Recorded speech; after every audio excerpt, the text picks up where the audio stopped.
Hello，大家好，大家好。嗱，Jackie 啊，咁而家係做緊茶餅，我每日嘅工作咧都係同佢哋一齊翻工嘅，一齊睇住啲茶。咁而家係做緊咧係一隻非常特別嘅品種，非常特別嘅茶。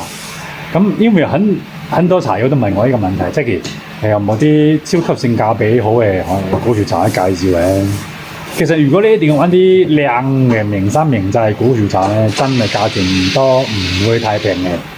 如果一個名山名寨古樹茶咧，好似老班章啊邊度啊，呢個係非常之平嘅，咁啊大家一定要小心。咁嗱，如果你真係要飲啲性價比靚嘅古樹茶咧，咁其實係有嘅，不過就要揀，要識人。如果你一定要揀啲性價比嘅茶咧，咁其實咧，我可以同大家係介紹一餅非常唔錯嘅靚茶，而且係名山名寨嘅特別品種。咁如果你真係一定要講性價比嘅話，咁唯有揀啲特殊嘅品種啦。咁啊，今年係鴨姐一餅好特別嘅茶，帶大家去睇睇呢餅咧，會顛覆大家對玻璃茶認知。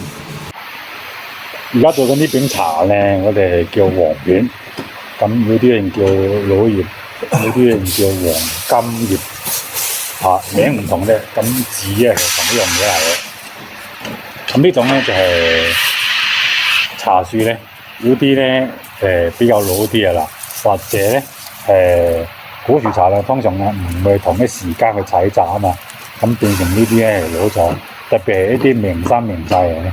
因為而家價錢咧真係比較貴，大家對呢啲原材料上嘅要求咧係比較高啲嘅。嗱，好似呢啲咧，呢啲都唔係黃片啦，呢啲係正常嘅22年啦，都會五谷已經揀出嚟啦。所以咧嗱，好似有啲黑條啊，有啲偏黃啲嘅嗰啲咧就叫黃片啦。咁而家做緊呢就係到底咩黃片咧？一齊睇下。而家做緊呢隻咧，就係非常之靚嘅百花藤啦。百花藤名咧就大家都知道啦，而且呢度嘅茶係非常之頂級，可以話係怡寶茶區高端嘅玻璃茶啦。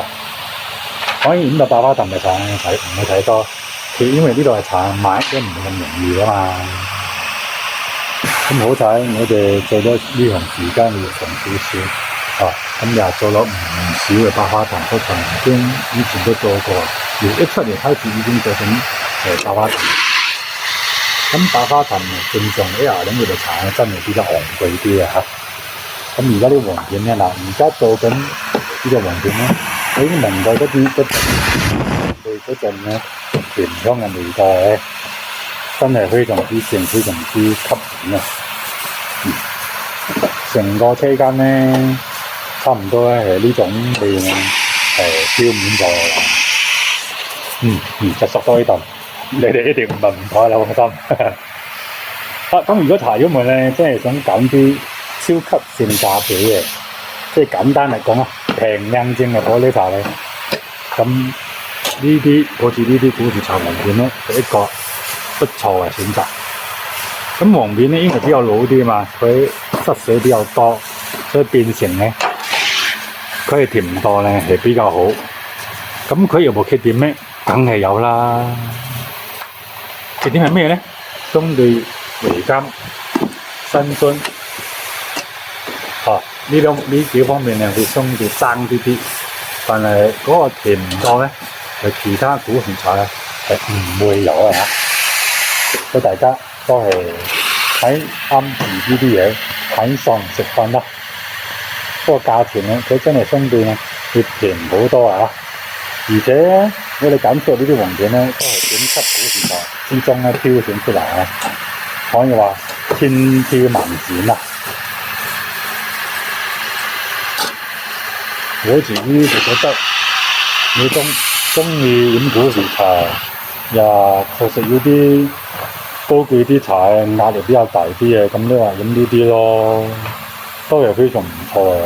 好似我哋做出嚟黃片，直情如果你唔話俾你聽咧，你根本唔知道係黃片嚟嘅。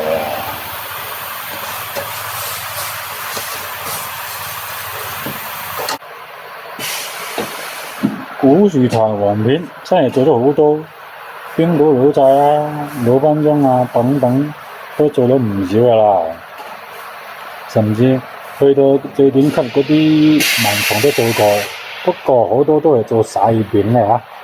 咁今年呢啲百花壇咧，真係為咗滿足一啲茶友對大餅嘅需求，因為佢好多茶友都覺得200克太細啦，可唔可以做啲大啲啊？所以今年咧特登豪氣啲、大方啲，所以做到啲大少少嘅，即係傳統嘅357出嚟黃片啊！因為佢黃片嘛，你睇上嚟佢特別大咯，即使同其他357出嚟對比咧，佢會更加大點啲嘅，都係全手工做，因為佢做出嚟餅咧會相對大啲、厚啲咯。啊！